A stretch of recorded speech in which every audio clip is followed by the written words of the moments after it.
pagi anak-anak ibu semuanya.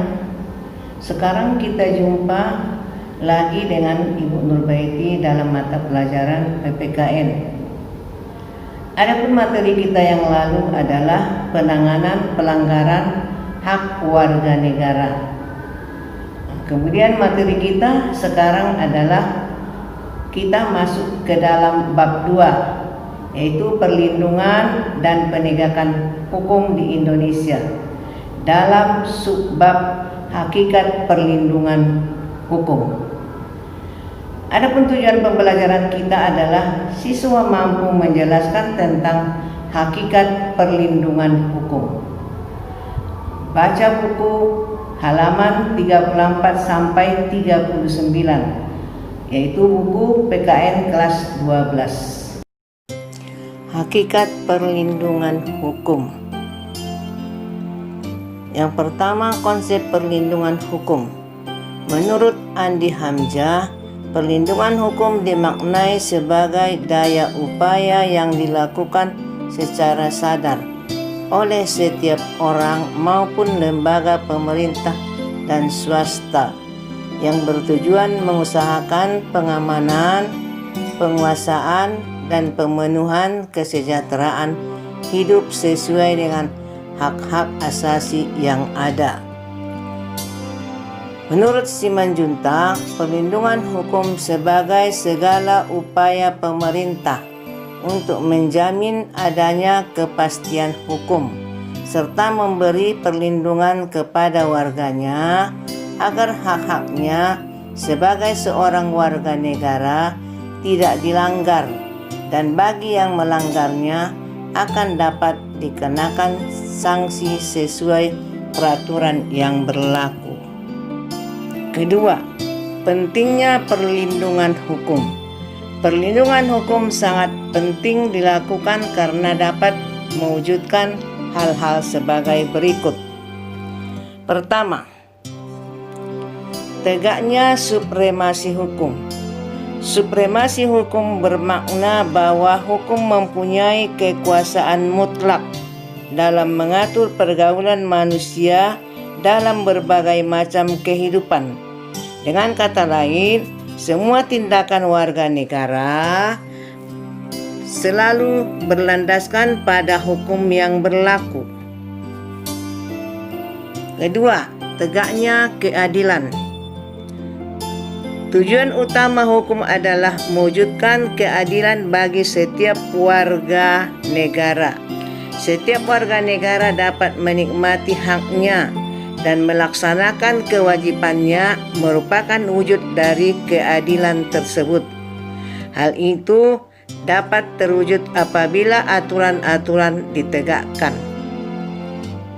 Ketiga, mewujudkan perdamaian dalam kehidupan masyarakat. Kehidupan yang diwarnai suasana yang damai merupakan harapan setiap orang. Perdamaian akan terwujud apabila setiap orang merasa dilindungi dalam segala bidang kehidupan. Hal itu akan terwujud apabila aturan-aturan yang berlaku dilaksanakan. Menurut Suryono Sukanto, keberhasilan proses perlindungan hukum tidaklah semata-mata menyangkut ditegakkannya hukum yang berlaku, akan tetapi sangat tergantung pada beberapa faktor, antara lain sebagai berikut. Pertama, hukumnya. Dalam hal ini yang dimaksud adalah undang-undang yang dibuat tidak boleh bertentangan dengan ideologi negara. Kedua, penegak hukum, yaitu pihak-pihak yang secara langsung terlibat dalam bidang penegakan hukum. Penegakan hukum harus menjalankan tugasnya dengan baik sesuai dengan peranannya masing-masing yang telah diatur dalam peraturan perundang-undangan. Ketiga, masyarakat, yakni masyarakat lingkungan di mana hukum tersebut berlaku atau ditetapkan. Keempat, sarana atau fasilitas yang mendukung penegak hukum. Sarana atau fasilitas tersebut mencakup tenaga manusia yang terdidik dan terampil, organisasi yang baik, peralatan yang memadai, dan keuangan.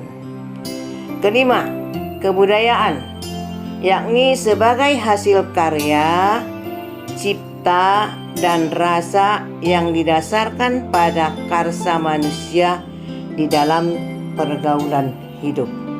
Baiklah siswa-siswa sekalian, adapun kesimpulan dari materi kita pada hari ini adalah bahwa perlindungan hukum sebagai segala upaya pemerintah untuk menjamin adanya kepastian hukum serta memberikan perlindungan kepada warganya agar hak-haknya sebagai seorang warga negara tidak dilanggar, dan bagi yang melanggarnya akan dikenakan sanksi sesuai dengan peraturan yang berlaku.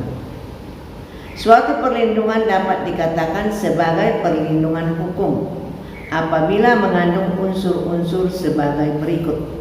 1. Adanya perlindungan dari pemerintah kepada warganya. 2. Jaminan kepastian hukum.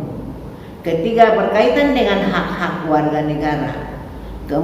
Adanya sanksi hukuman bagi pihak yang melanggarnya.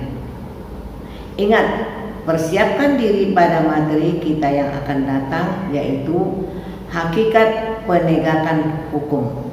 Demikianlah pembelajaran kita pada hari ini. Jaga kesehatan, tetap di rumah. Terima kasih atas perhatiannya. Semangat pagi.